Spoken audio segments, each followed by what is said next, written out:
The Atlantic City Boardwalk. Young women from New York, Detroit, from as far away as Gainesville, Florida, and Bancroft, Iowa.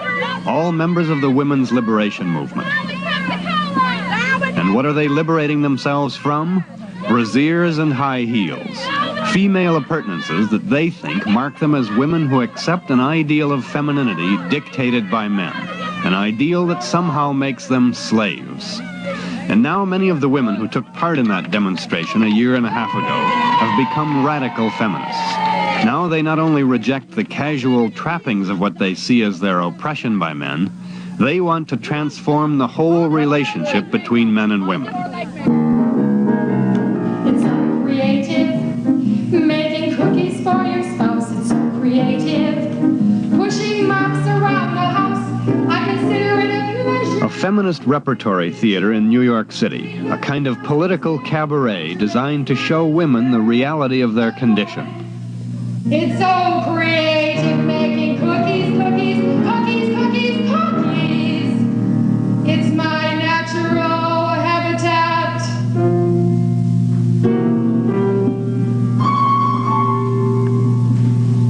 Hello, Herman? Would you come home and eat your cookies? Here's another radical New York group called the Feminists.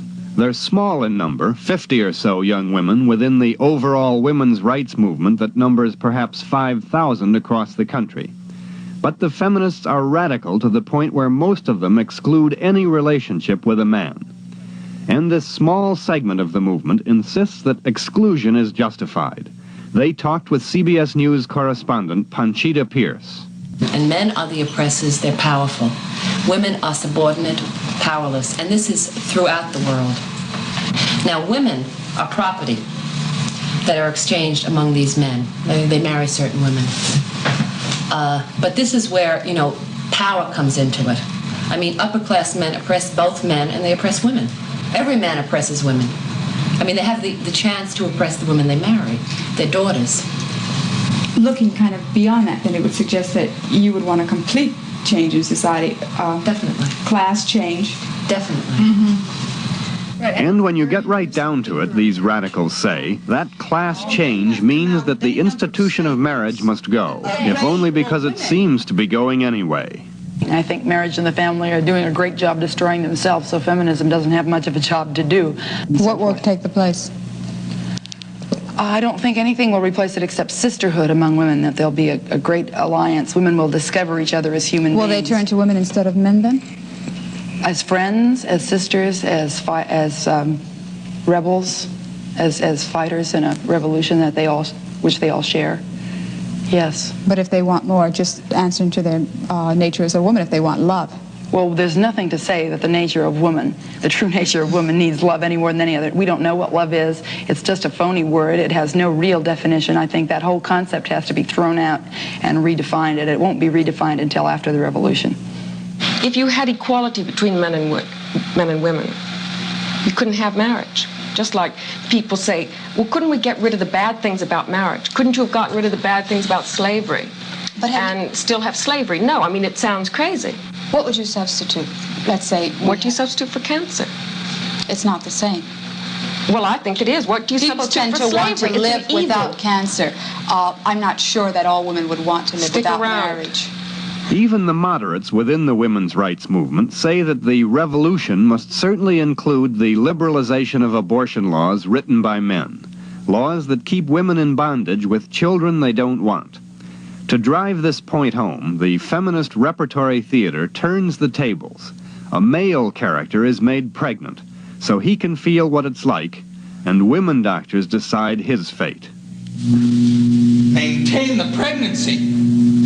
How dare you make that statement to me? I dare. There is a human life involved after all. Oh, there is a human life involved. You insane creature, I'm fully aware there is a human life involved. My human life. Shulamith Firestone, a member of another New York group called the Radical Feminists. She argues that women should not have to bear the burden of pregnancy, that there should be more research leading toward birth outside a woman's body, the so-called bottled baby. Pregnancy hurts. You know, it's really not, it's not very pleasant. You get distorted, you know, your body gets messed up. I mean, I think people haven't said this before, but, you know, pregnancy is barbaric. I think that if you have an option, you know, for artificial reproduction, it's going to make a tremendous difference in the kinds of institutions we have. That, of course, is one of the most radical visions of feminism. The moderates simply want equal pay and equal job opportunities for women, as well as repeal of abortion laws and more daycare centers for their children.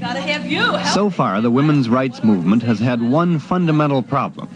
Not so much to persuade men, but to convince the majority of American women that there is something basically wrong with their position in life.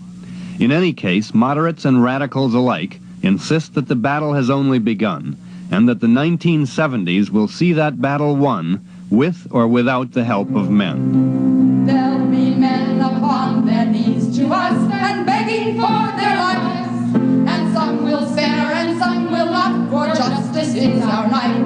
There'll be judo and karate and a rifle for each wife, for it's liberation time. Glory, glory, hallelujah. Glory, glory, hallelujah. Glory, glory, hallelujah. It's liberation time. The oppressor will grow weary and will wish equality. We will give it, if we give it, when abortions can be free. If the men, including Mailer, join the men's auxiliary, we'll let them march along. Glory, glory, hallelujah.